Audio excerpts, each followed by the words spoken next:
Ya, selamat pagi. Shalom. Luar biasa bagi yang Tuhan jadikan untuk setiap kita. Ada kedamaian ketika kita memuji dan menyembah Tuhan. Amin. Hari ini bersyukur kita boleh beribadah dan kita rindu, kita mau buka hati kita. Mungkin di tengah-tengah apa yang dialami, hari-hari ini banyak yang bertanya ya. Dengan peristiwa yang ada di Timur Tengah khususnya. Beberapa orang tahu saya mengajar peta zaman dan mulai bertanya, apakah ini tandanya Tuhan segera datang? Jadi ini bukan temanya, tetapi percayalah Bapak Ibu Saudara, tidak perlu takut, waktu Tuhan tidak pernah terlambat, waktu Tuhan adalah tepat. Jadi tidak serta-merta akan, 5 tahun lagi Tuhan datang. Enggak juga, enggak jelas ya, 100.000 tahun lagi, enggak. Tapi apa yang terjadi di Timur Tengah menjadi satu gambaran yang ya menjelang. Ya, saya bilang menjelang kedatangan Tuhan yang sudah semakin dekat. Enggak perlu takut, katakan ke kanan kiri enggak perlu takut. Masih banyak nubuatan yang harus digenapi. Injil harus diberitakan ke seluruh bangsa untuk menjadi kesaksian. Lalu apalagi akan terjadi tuaian yang besar di tengah kemurtatan dunia juga. Tapi itu harus diawali dengan keadaan dunia yang begitu kacau balau. Jadi doanya jangan hanya sekedar Tuhan perang cepat selesai, damai. Tapi biarlah kehendak Tuhan yang jadi. Amin. Ya. Tetaplah kalau bisa perang berhenti biar kita nyaman gitu ya. Tapi masalahnya perang baru adalah permulaan dari penderitaan. Jadi harus siap-siap, katakan ke kanan kiri harus siap-siap. Serem sekali ya, enggak lah yuk. Tapi bukan tema saya, sekali lagi kita mau berdoa sebelum masuk kepada tema. Mari kita berdoa. Tuhan terima kasih buat pagi yang Tuhan jadikan, hari yang Tuhan beri untuk setiap kami. Boleh bersama-sama kembali membaca, merenungkan setiap kebenaran firman-Mu. Biarlah ini juga boleh meneguhkan hati kami. Untuk kami boleh terus berjalan di dalam iman percaya kami kepada Engkau di tengah keadaan yang tidak baik-baik ini Tuhan. Terima kasih. Kami mau siapkan hati kami, urapi hamba-Mu yang menyampaikan dan kami semua yang mendengar. Di dalam nama Yesus, setiap kita yang mau mendengar dan rindu. Kita mau katakan, amin. Ya. Saya diberi tema awalnya adalah kerusakan total. Tapi saya berdiskusi dengan penatua dan yang memberi tema. Akhirnya dirubah judulnya adalah kematian rohani dan kebutuhan akan penyelamat. Dan kerusakan total menjadi satu tanda tanya yang saya masukkan dalam pertanyaan. Apakah benar manusia rusak total? Nah kan nanti kita mau melihatnya ya. Karena kerusakan total menjadi satu pengajaran atau doktrin yang dibangun oleh John Calvin dalam istilahnya tulip atau dalam singkatan tulip ya. Dan T yang pertama adalah total depravity atau kerusakan total. Ya. Nah kalau dengar tentang kata doktrin, waduh ini khotbah doktrin lagi, mules katanya. Ada beberapa jemaat katanya mules. Jangan mules Bapak Ibu Saudara. Doktrin dari bahasa Inggris yang adalah artinya apa? Ajaran atau pengajaran. Jadi sesederhana apapun Bapak Ibu Saudara mengajarkan ketika di komsel, ya di pertemuan-pertemuan, di khotbah dan lain sebagainya. Bapak Ibu sharing aja. Firman kepada orang lain, itu Bapak Ibu Saudara sebenarnya sudah berdoktrin. Karena sedang mengajarkan apa yang firman Tuhan kita pahami. Jadi jangan alergi, katakan kanan kiri lagi, jangan alergi dengan kata doktrin. Nah, untuk itu penting buat setiap kita untuk terus belajar firman dengan benar. Nah salah satunya saya promosi, kita punya STT Let's. Ya STT Let's sudah dimiliki oleh Abalov secara keseluruhan. Kita sudah ambil ya. Bukan ambil sih sebenarnya, dialihkan 100% kepada kita. Dan saya salah satunya lagi sedang belajar, berjuang untuk menyusun tesis. Gak berasa juga, sudah hampir menyelesaikan 2 tahun. Nah, dasar pengajaran tentang keselamatan Abalov atau GEKT kita sudah susun juga. Ya, bukunya ada di depan, Bapak Ibu sudah bisa membeli, jemaat Tuhan, dengan harga yang murah. Ya, hanya 200. Salah lagi. Mahal ya, bensin aja lagi mahal. Ya, ada staf yang bilang, "Kak, repot Kak, sekarang jualan nasi di depan darinya 13 jadi 15. Dari 5 tadi berapa? 13 jadi 15, yang 15 jadi 18 atau 17 gitu loh." Itu tanya aja sama Denny, ya, security kita, dia curhat ke saya. Gitu. Jadi emang udah mulai susah, makin susah, Bapak Ibu Saudara. Ya, berharap pengajaran ini enggak jadi susah ya. Nah, Abalov sudah menyusun doktrin dasar, harganya murah, dikoreksi 20.000 saja. Ini hanya ongkos cetak. Nah, dasar pengajaran keselamatan Abalov tidak dibangun dengan Calvinisme atau ajaran Calvin, dan juga bukan Arminian. Ya, singkatnya apa? Calvinis dengan tulipnya, ya, ekstrimnya adalah sekali selamat tetap selamat. Tapi Arminian apa? Ekstrimnya ada effort, usaha kita untuk kita selamat. Enggak, kita enggak di situ. Kita bukan Calvinis, kita bukan Arminian. Nanti kita mau lihat. Kalau begitu apa dong? Tapi intinya, terutama pengajar ya, yang di SPK, PP dan lain sebagainya, kita tidak bisa lagi menggunakan terminologi sekali selamat tetap selamat, atau keselamatan tidak bisa hilang. Ini sudah disepakati oleh tim pengajar dan disosialisasi kepada seluruh penatua Abalov, bukan hanya di MTHS, seluruh penatua.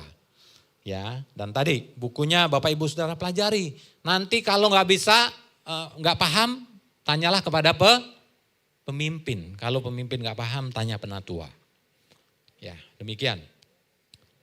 Kalau penatua nggak paham, tanya Roh Kudus. Oke, nah tema yang diberikan seperti tadi, kematian rohani dan kebutuhan akan penyelamat, diambil dari Roma pasal 3 ayat 9 sampai 20. Kita mau baca bergantian. Saya ayat ganjil, Bapak Ibu Saudara ayat yang genap. Jadi bagaimana? Apakah kita mempunyai kelebihan daripada orang lain? Sama sekali tidak. Sebab di atas telah kita tuduh baik orang Yahudi maupun orang Yunani, bahwa mereka semua ada di bawah kuasa dosa.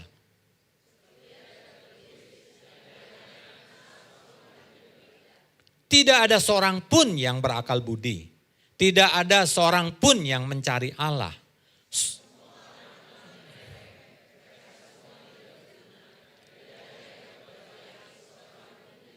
Kerongkongan mereka seperti kubur yang ternganga. Lidah mereka merayu-rayu, bibir mereka mengandung bisa. Kaki mereka cepat untuk menumpahkan darah.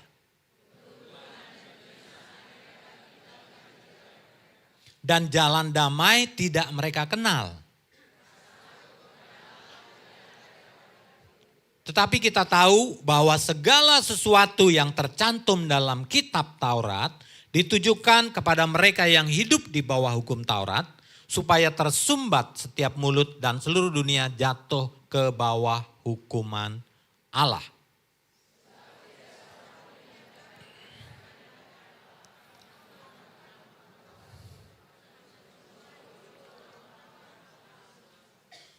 Iya, amin.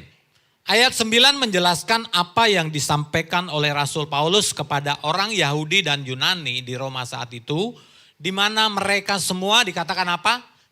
Terus ada di bawah apa? Yang merah itu kuasa dosa.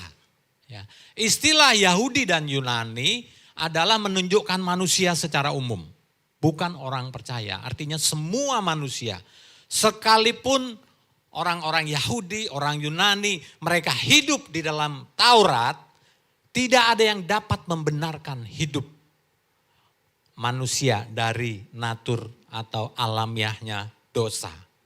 Nah, kalau kita melihat pasal sebelumnya, Roma pasal 1 ayat 18 sampai ayat 21 menjelaskan orang non Yahudi yang hidup di dalam keberdosaannya yang luar biasa. Itu dosa orang Roma itu luar biasa Bapak Ibu Saudara. Bapak Ibu Saudara bisa lihat ayat-ayat itu.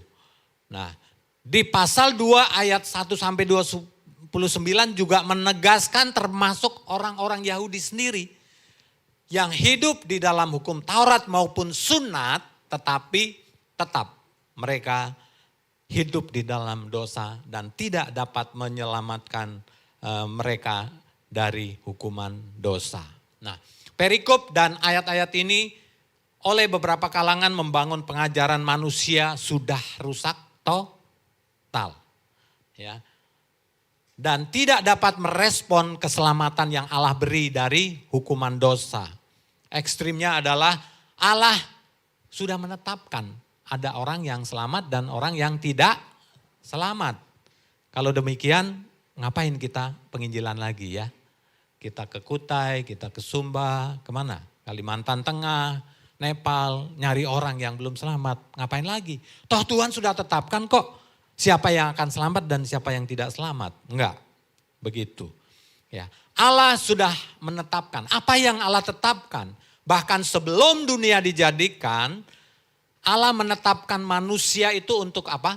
Menjadi serupa dan segambar dengan Allah. Itu adalah predestinasi atau penetapan Allah atas manusia.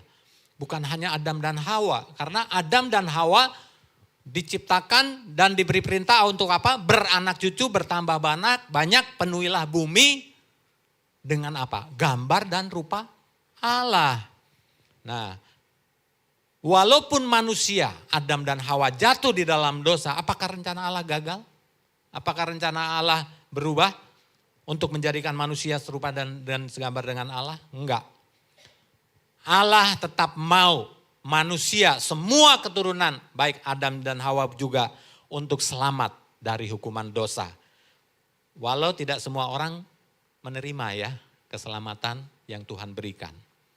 Dari sepanjang sejarah kehidupan manusia. Nah, kita melihat di ayat-ayat Roma 3 tadi dikatakan ayat 10 sampai ke 18 berisi tentang rangkaian kutipan dari kitab Mazmur dan Yesaya yang menjelaskan manusia yang begitu rusak. Kata teman saya, kalau ayat-ayat seperti ini itu enggak perlu ditafsirkan lagi katanya. Ya, udah jelas. Ya. Seperti dikatakan ayat 10, tidak ada yang benar, seorang pun tidak. Artinya apa? Emang benar manusia enggak ada yang benar.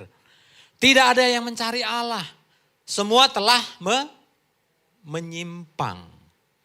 Ya. Akhirnya ayat yang ke-9 dan 20 ditegaskan, sebab tidak seorang pun yang dapat dibenarkan di hadapan Allah oleh karena melakukan hukum Taurat. Karena apa? Karena justru oleh hukum Taurat orang mengenal dosa. Jadi kalau kita berhenti di perikop ini Bapak Ibu Saudara, mungkin kita akan berkata, oh iya benar manusia emang udah rusak total. Udah. Nah memang Bapak Ibu Saudara ini tidak bisa mewakili atau menggambarkan hal yang sebenarnya ya. Tapi buat saya pengalaman saya ini cukup mengganggu saya. Dua kali lah ya tepatnya saya membeli satu merek HP. Nggak perlu sebut ya, nanti saya dimarahin nih yang produksi merek HP itu. Jadi saya beli merek HP itu tiba-tiba kan rusak ya. Saya bawa kemana? Bengkel, servis. Servis HP-nya yang authorized dong, artinya dealer resmi. Kalau dealer resmi berarti pabriknya ya yang produksi, dia tahu dong apa yang rusak dan lain sebagainya. Lalu dibilang apa? Pak, HP-nya sudah rusak total. Kalau udah rusak total artinya apa? Hah? Ganti beli baru, minta uang sama boy. Ya benar ya, rusak ya udah rusak total udahlah ganti baru gitu. Ini 2 kali Bapak Ibu Saudara. Sampai akhirnya kan nyesek juga ya, HP-nya cukup mahal merek itu. Akhirnya sejak saat itu Bapak Ibu Saudara, saya memutuskan untuk beli HP merek ini aja. Mau rusak total enggak nyesek. Karena apa? Lebih murah Bapak Ibu Saudara. Ya, udah. Nah, demikian juga manusia Adam dan Hawa. Apakah Adam dan Hawa juga seperti itu? Hah? Rusak total dia? Artinya apa? Wah, udahlah. Hawa, Adam, gue udah bilang juga apa. Gue ganti dah lo. Gitu, Adam dan Hawa diganti ketika dia jatuh dalam dosa. Hah? Enggak kan? Adam dan Hawa tidak langsung diganti. Walaupun secara jasmani Adam dan Hawa ketika jatuh di dalam dosa dikatakan pada hari engkau memakannya engkau akan mati. Di hari di mana dia makan dia akan mati. Pertanyaannya apakah itu satu hari yang adalah 24 jam? Halo? Tidak.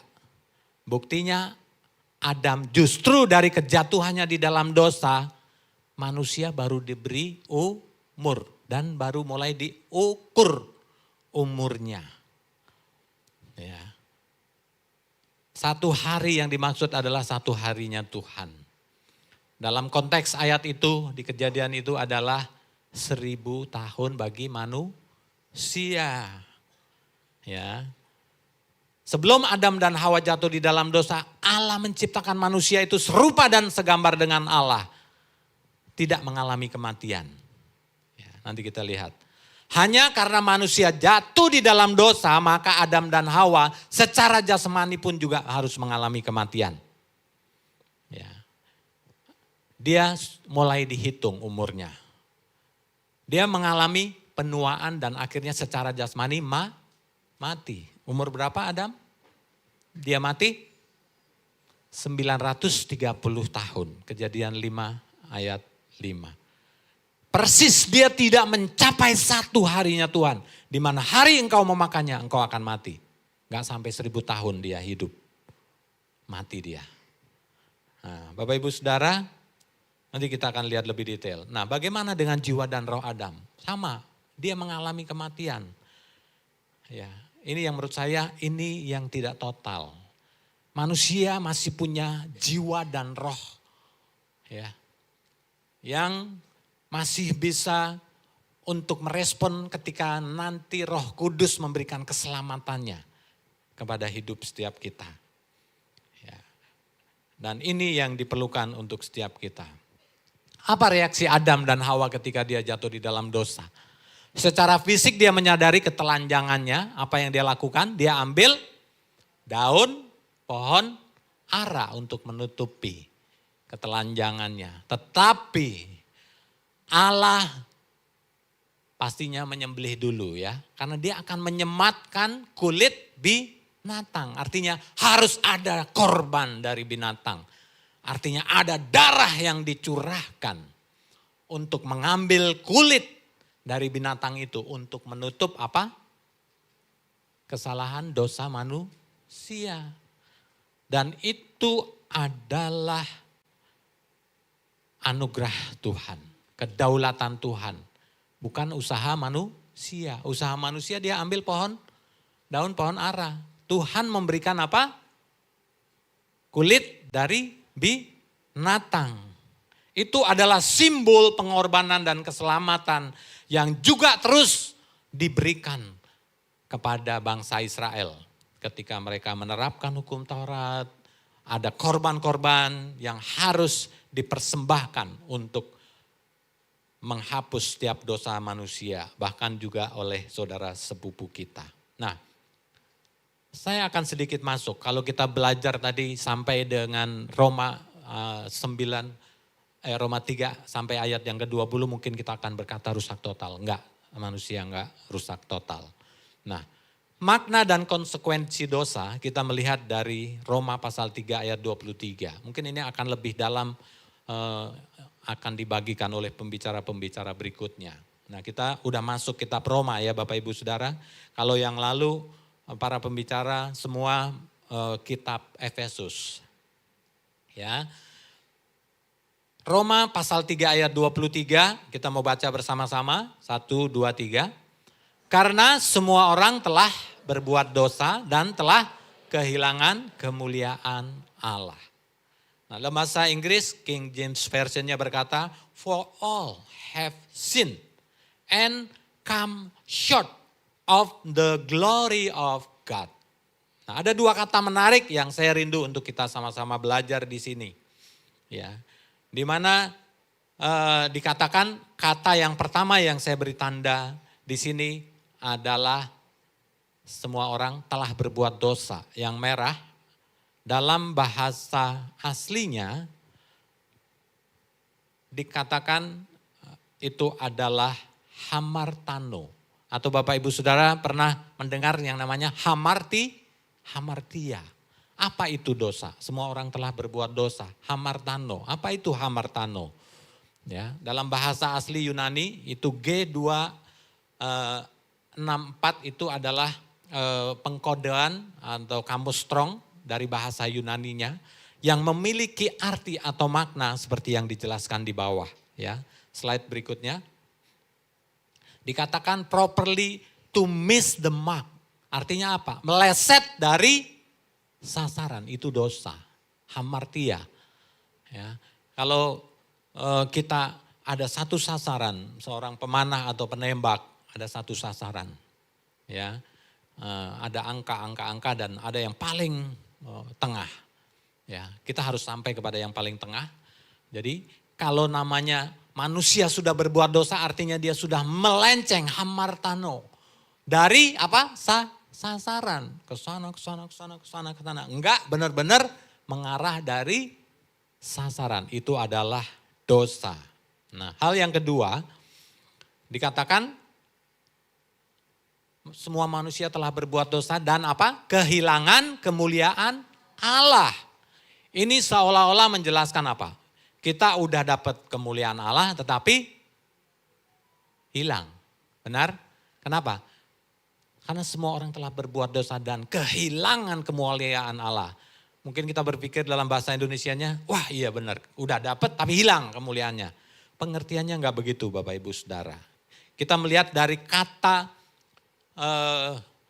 kehilangan kemuliaan Allah itu adalah hostereo. Katakan hostereo. Wah udah bisa bahasa Yunani ya. Lanjutkan kuliah di STT Let's. Ya, artinya apa hostereo? Ada yang berwarna merah-merah itu menjadi highlight Bapak Ibu Saudara untuk bisa melihat. Dikatakan di situ terlambat ya, to be later. Lalu apalagi genitively to fortune. Secara genetif ini benar-benar Tuhan sudah punya rencana menjadikan manusia serupa dengan dan segambar dengan Allah. Ini secara genetif benar-benar melenceng, tidak mencapai standar yang Allah berikan. Ya, tidak memenuhi harapan atau kurang dari yang seharusnya atau jatuh kurang. Jadi kalau dikombinasikan Roma 3 ayat 23 tadi, ya, karena semua orang telah berbuat dosa, artinya apa? Udah melenceng. Tambah lagi apa? Fall short. Apa? Benar ya? Bahasa Inggrisnya fall short. Kebalik-balik ya. Jatuhku kurang, gak sampai. Arahnya udah benar, tapi gak sampai. Ini menjadi sesuatu peringatan yang luar biasa. Ya, Roma 23 ayat 23. Semua orang sudah berbuat dosa dan telah kehilangan kemuliaan Allah. Artinya enggak sampai kepada kemuliaan. Ini menjadi satu peringatan. Kenapa mereka enggak sampai kepada kemuliaan Allah? Nah, Bapak Ibu Saudara, dalam buku doktrin dasar kita juga dijelaskan tentang tahapan keselamatan.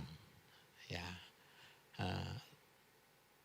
Tetapi sebelum itu kita mau melihat lebih dahulu ayat yang sama yang dipakai hostereo tadi. Ibrani 4 ayat yang pertama.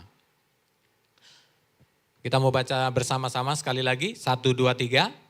Sebab itu baiklah kita waspada. Sekalipun janji akan masuk ke dalam perhentiannya masih berlaku. Ya. Ada satu peringatan pada orang-orang Ibrani pada saat itu, ya, pasal-pasal sebelumnya menjelaskan bangsa Israel nggak masuk ke perhentian. Karena apa? Ketidaktaatan. Dan ayat 1 dari pasal 4 ini dikatakan, waspada. Jangan sampai ada seorang di antara kamu yang dianggap ketinggalan. Sekalipun apa? Janji akan masuk ke perhentian itu masih berlaku. Ya, sebelum menjelaskan gambar, saya ingin menyampaikan 3 tahapan keselamatan yang Tuhan beri atas setiap hidup kita. Ya, yang pertama apa? Pembenaran. Justification. Dibenarkan oleh apa? Iman. Katakan oleh iman. Itu adalah kasih karunia Allah. Artinya apa? 100% dari Allah. Gak ada apapun usaha kita. Ya, gak ada. Gak ada. Dari semua tabiat dosa tadi, itu sedikit banyak kita masih ada, betul? Ya, setiap kita pasti masih ada. Tetapi Tuhan mau hal yang kedua, kita masih hidup dalam dunia. Kalau kita terima Tuhan, ya Tuhan ampuni, langsung mati, ya udah langsung dia masuk lompat ke yang ketiga, pemuliaan ya. Walaupun harus menunggu Tuhan Yesus datang yang kedua kali. Tetapi karena kita masih hidup di dalam dunia, Tuhan mau kita masih melakukan yang namanya apa? Sanctification. Pengudusan hidup kita. Tapi bukan usaha untuk kita dibenarkan atau selamat dari dosa. Bukan. Murni keselamatan itu adalah anugerah Tuhan. 100% oleh iman di dalam pengorbanan kasih karunia Tuhan di atas kayu salib. Ya. Dalam hidup kita juga jangan percaya Injil murahan. Artinya apa? Kita udah terima Yesus, cukup. Ya, banyak kan yang begitu ya. Udah terima Yesus, sudahlah percaya sekali selamat, tetap selamat. Habis itu enggak percaya apa yang Yesus ajarkan. Ya. Mencuri, dosa, korupsi, bla bla bla dan lain sebagainya, berzina dan lain. Apakah itu menandakan bahwa dia sudah lahir baru dan percaya Yesus dan bertobat dari kehidupan? Enggak. Ya, kalau dia sungguh-sungguh, pasti seharusnya dia tidak melakukan hal-hal yang tidak benar itu tadi. Ya, jadi kata yang sama yang dipakai dalam Ibrani 4 ayat 1, jangan kita dianggap ketinggalan, satu peringatan. Itu sama, hostereo. Jangan kita dianggap ketinggalan, walaupun janji untuk masuk ke dalam perhentiannya masih berlaku. Ya, melalui gambar yang berikut saya ingin kita melihat. Ya, kita tahu dalam peta zaman ada 2 minggu dalam rencana Tuhan, minggu penciptaan dan minggu penebusan. Ya. Kalau Bapak Ibu Saudara melanjutkan kitab Ibrani pasal 4 tadi akan menemukan ayat yang keempat itu adalah hari perhentian yang pertama, yaitu penciptaan. Ya. Dan ayat yang ke-9 dari Ibrani pasal 4 itu Saudara akan menemukan itu adalah hari perhentian yang kedua. Yang sedang dinantikan. Sekali lagi, yang sedang dinantikan. Oleh siapa? Oleh semua umat manusia. Termasuk Adam dan Hawa, Bapak Ibu Saudara. Nanti kita lihat di gambar yang berikutnya. Karena semua belum ada yang masuk ke perhentian. Termasuk bangsa Israel. Ya, gambaran perjalanan mereka masuk ke tanah Kanaan. Itu hanya gambaran. Tetapi sejatinya mereka belum masuk ke tempat perhentian yang dimaksud dalam Ibrani 4 ayat 9 juga. Ya. Hal ini penting untuk saya sampaikan untuk menjelang masa prapaskah kita ya. Ya. Penting untuk kita sekali lagi melihat dasar ayat itu. Boleh dilihat Keluaran 12 ayat 1 sampai 6. Ya, kita mau baca sekali lagi dengan bergantian secara cepat. Ini tentang perayaan Paskah yang pertama. Berfirmanlah Tuhan kepada Musa dan Harun di tanah Mesir.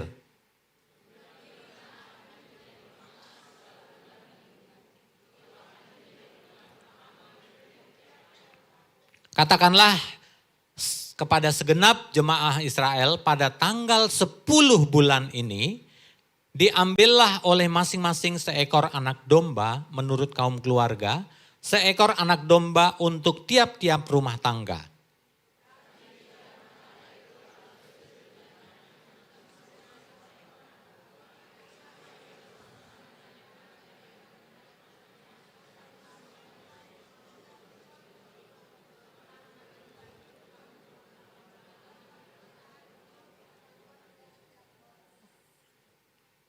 Anak domba itu harus jantan, tidak bercela, berumur setahun. Kamu boleh ambil domba atau kambing.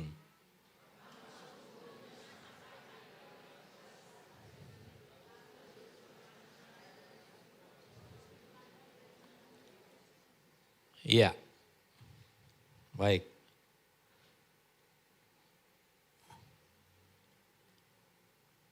Ya, setelah membaca ayat-ayat ini, kira-kira ini nubuatan tentang siapa Bapak Ibu Saudara? Tentang siapa? Paskah nubuatan tentang siapa? Yesus sebagai anak domba Allah ya. Nah, sejak kejatuhan manusia Adam dan Hawa di dalam dosa, Allah langsung merespon. Dari ayat-ayat yang kita baca tadi dalam kitab Keluaran 12, dikatakan itu menjadi tahun yang baru bagi bangsa Israel. Itu adalah tahun Abib atau tahun Nisan. Ya. Rencana Allah untuk kembali membawa manusia yang jatuh di dalam dosa itu tidak berubah. Dia langsung menyatakan karyanya yang disebut sebagai karya penyelamatan. Itu oleh Allah. Ya. Bangsa Israel sudah melewati perbudakan Mesir 400 tahun. Itu gambaran perbudakan manusia atas dosa. Dan hanya oleh kemurahan Tuhan sajalah bangsa Israel bisa keluar. Ini sebelum tulah yang ke-10 anak sulung mati. Tapi Tuhan memberikan keselamatan bagi bangsa Israel dengan melakukan korban tadi. Nah, Bapak Ibu Saudara, perhatikan hal yang penting di sini. Pada tanggal berapa diambil anak domba itu? 10.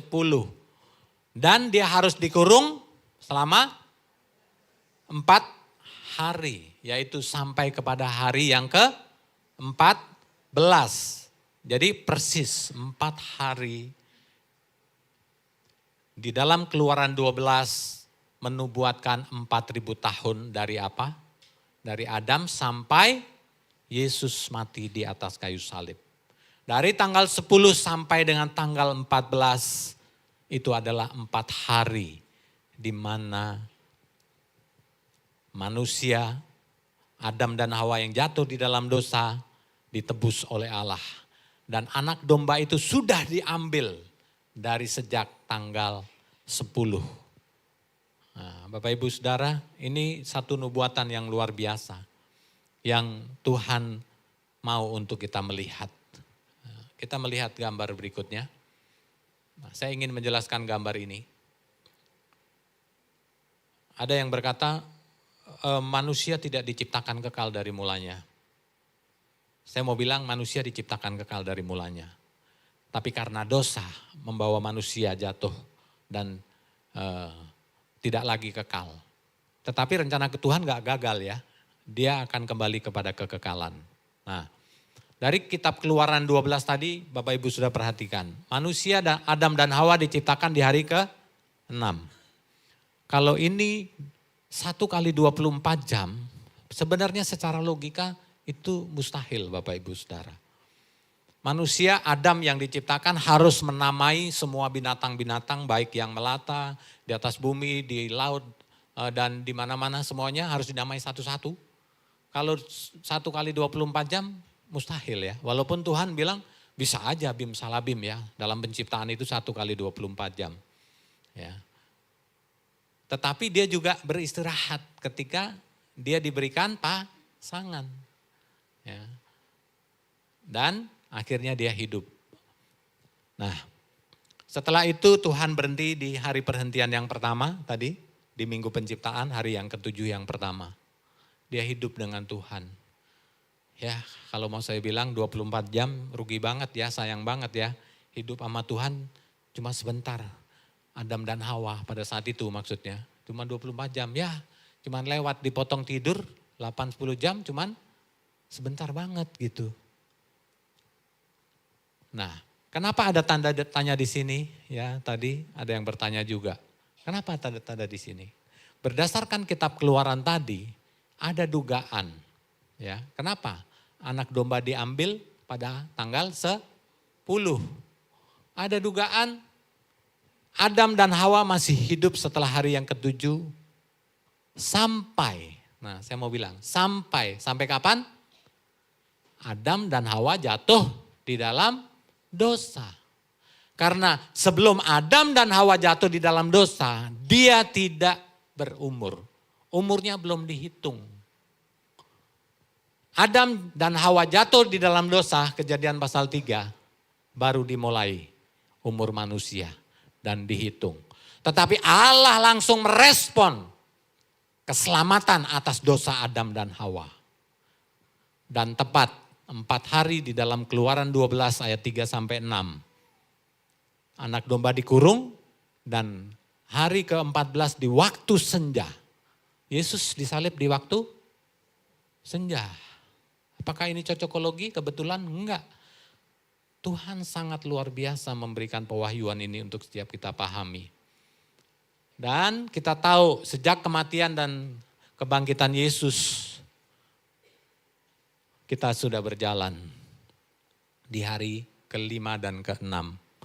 Dan kita tahu kita sekarang ada menjelang di akhir-akhir hari ke-6. Itu adalah zaman kasih karunia Tuhan yang Tuhan berikan melalui keselamatan yang Yesus curahkan di atas kayu salib. Oleh darahnya kita diselamatkan. Jadi ini murni adalah karena kasih karunia Tuhan. Ya. Tetapi sekali lagi kita masih hidup di dalam dosa. Justifikasinya, pembenarannya adalah kita sudah selamat. Tetapi Tuhan mau kita hidup dalam hidup jasmani kita untuk kita tetap terus berjalan. Berjalan sampai kita kepada pembenaran atau justifikasinya Tuhan. Kapan ini terjadi? Waktu kita ada di kubur 1 kali 2, artinya kita udah finish dari manusia jasmani kita. Atau saat Tuhan datang yang kedua kali dan membawa kita kepada ke hal yang ketiga tadi. Yaitu apa? Pemuliaan Tuhan. Ya, biarlah hal ini bisa memberikan kepada setiap kita dasar bagaimana keberdosaan manusia memisahkan kita dan mendatangkan hukuman yang kekal. Tetapi oleh kasih karunia Tuhan, di dalam iman percaya kita kepada Yesus, ya, kita diselamatkan. Boleh tim musik dipanggil untuk ke depan. Mungkin hari-hari ini mana tantangan yang terbesar dalam hidup kita? Dan di mana realita kita? Kita ada di dalam sanctification, pengudusan hidup kita. Ini sekali lagi bukan untuk kita benar di hadapan Tuhan. Untuk kita selamat, bukan. Tapi itu adalah ekspresi dari iman percaya kita bahwa kita sudah diselamatkan. Kita akan terus hidup di dalam pembenaran. Dan itu gak mudah Bapak Ibu Saudara. Hari-hari ini kita, mungkin Bapak Ibu Saudara juga sedang mengalami. Ya, gak gampang hidup dalam pengudusan ya. Ya, ada teman yang sedang bergumul di dalam bisnisnya. Karena ketika dia harus melakukan hal yang benar. Tidak kompromi, itu gak mudah. Ketika tidak kompromi, gak dapat job, gak mudah. Hubungan suami istri hari-hari ini juga gak mudah. Kasih dan pengampunan gak begitu mudah dipraktekkan dalam hubungan suami istri. Ketika melihat pasangannya tidak sesuai dengan apa yang diharapkan. Bahkan sudah sekian lama menikah. Tetapi ketika diperhadapkan satu permasalahan, sulit sekali untuk kita mempraktekkan kasih dan pengampunan Tuhan. Ya. Apalagi kekecewaan, kemarahan, kepahitan. Semua kita tidak pernah bisa lepas dari yang namanya kesulitan hidup di dalam pengudusan tanpa kasih karunia Tuhan. Saya sendiri merasa sudah dipulihkan dari gambaran hati Bapa. Ketika saya ada di SPK Pemenang, ya, Tuhan pulihkan saya dari gambaran hati Bapa yang begitu ya rusak pada saat itu. Saya masih ingat betul di Cawang Kencana, ya, sebelum ke IBN dan ke tempat ini. Karena saya punya kekecewaan yang luar biasa dengan papa saya. Sampai suatu saat saya bilang, kalau saya besar saya akan bunuh papa saya.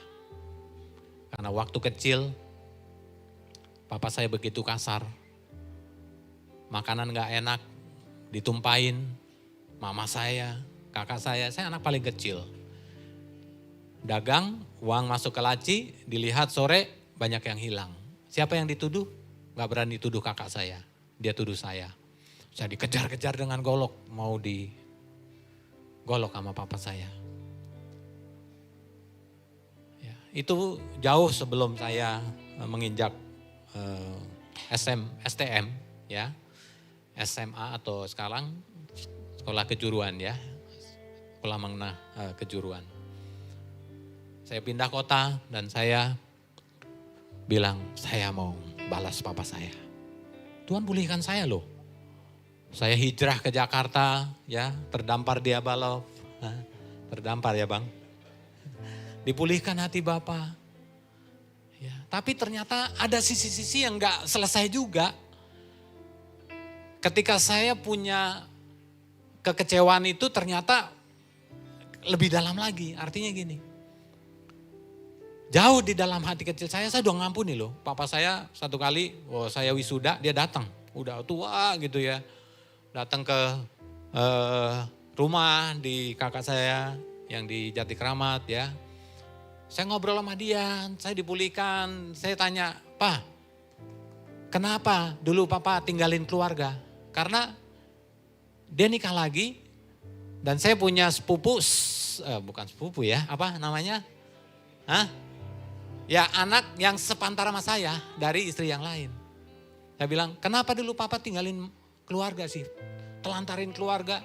Kalau kasih makanan kepada keluarga itu apa saudara? Dia kepala PJKA. Tahu PJKA? Kepala stasiun kereta api. Jadi yang melintas ke tempat saya, kalau mau ngasih sesuatu lempar dari kereta. Rumah kami gak jauh dari rel kereta. Tinggalin keluarga. Saya begitu kecewa dan sangat kecewa ketika dia balik ke rumah dengan gaya kayak begitu tadi. Saya marah, saya kecewa.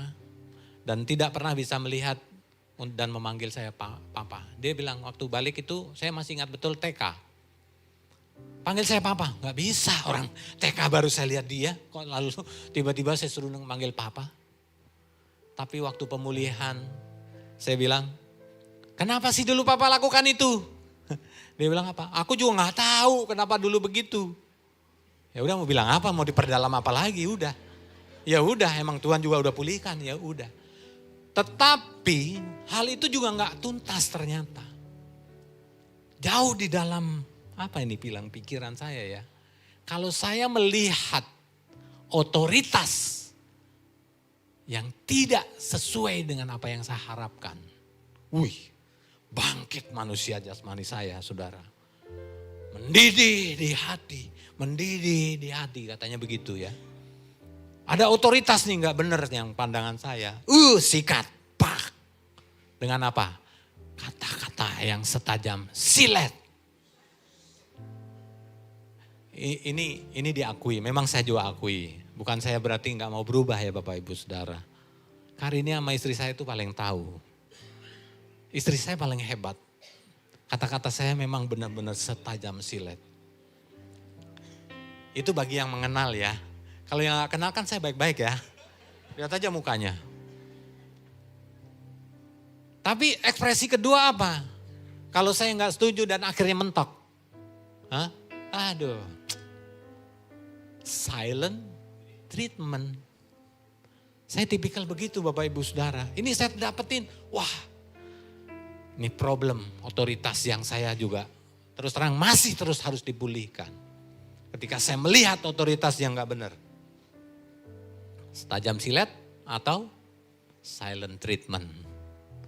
Mengaku dengan jujur Karini, maaf.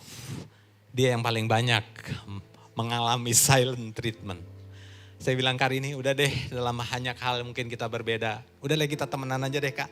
Kadang-kadang saya mau menempatkan diri, jangan kita. Karena kalau temenan saya sama Karini enak gitu loh. Pergi, tapi kalau udah urusan, kadang-kadang urusan pelayanan kantor apa, aduh. Kadang-kadang berat. Sampai saya harus mendiamkan dia. Sorry ya. Ya. Nah itu hal yang saya belum sembuh. Setiap Bapak Ibu Saudara, apa? Pasti ada hal-hal yang kita masih belum sembuh. Hari ini Tuhan sudah ampuni kita. Tuhan sudah bebaskan kita dari setiap dosa dan pelanggaran. Tetapi Tuhan juga mau untuk kita boleh berjalan di dalam pengudusan kita. Sekali lagi jangan salah paham, bukan untuk selamat, tetapi ekspresi dari hidup kita yang sudah Tuhan tebus atas dosa itu. Saya undang setiap kita boleh berdiri.